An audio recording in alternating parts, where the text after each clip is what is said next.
আজকে থেকে যমুনা চল চল যাই যমুনায় চল চল চল যাই যমুনায় যাই এই রাজনীতি এই মুভমেন্ট আমরা আর হতে দেব না।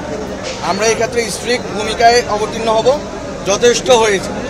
এবং যদি শিক্ষার্থীদের ভিতরে যারা এই কর্মকাণ্ড করেছেন তারা অনেক বড় ভুল করেছেন, তারা আমি মনে করি যে তাদের ভিতরে যারা স্যাবোটেজ করার অভিপ্রায় এখানে এসেছেন, শিক্ষার্থীদের উচিত তাদেরকে আলাদা করে রাখা এবং তাদেরকে চিহ্নিত করা, তাদেরকে শাস্তির আওতায় আনার ক্ষেত্রে সরকারকে প্রশাসনকে সহযোগিতা করা।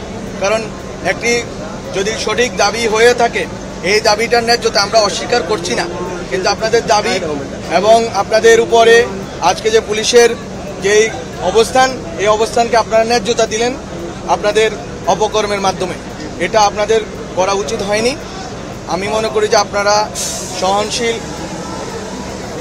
এবং একটি আমার সাথে যেটা হয়েছে আজকে, আমি এখানে আসার পরে একটি অংশ যাদেরকে আমি মনে করি স্যাবোটুর, যারা স্যাবোটেজ করার জন্য বিভিন্ন আন্দোলনে ঢুকে, আমি শুধু তাদের নাম আজ উল্লেখ করব না, মিডিয়ার দায়িত্ব, প্রশাসনের দায়িত্ব তাদের এবং তাদের রাজনৈতিক সংশ্লিষ্টতা খুঁজে বের করা।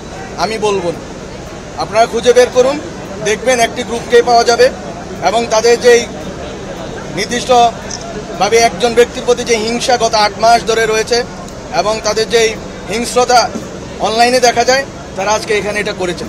আমি জানি না, আমি শুধু আমার সন্দেহ জানিয়ে রাখলাম। প্রশাসনের দায়িত্ব, মিডিয়ার দায়িত্ব এটাকে খুঁজে বের করা এবং এখানে বিভিন্ন আন্দোলনে যারা স্যাবোটেজ করবেন তাদের ব্যাপারে সাধারণ ছাত্রদেরকে বলতে চাই, স্যাবোটেজকারীদেরকে আলাদা করেন। আপনাদের ন্যায্য দাবি সরকার শুনতে রাজি। আমি গতকালকে রাত্রেও মিটিংয়ের জন্য রাজি ছিলাম। আজকে রাত্রে আমার সাথে 9টায় মিটিং হওয়ার কথা ছিল, আগামীকাল সকালে মিটিং হওয়ার কথা ছিল।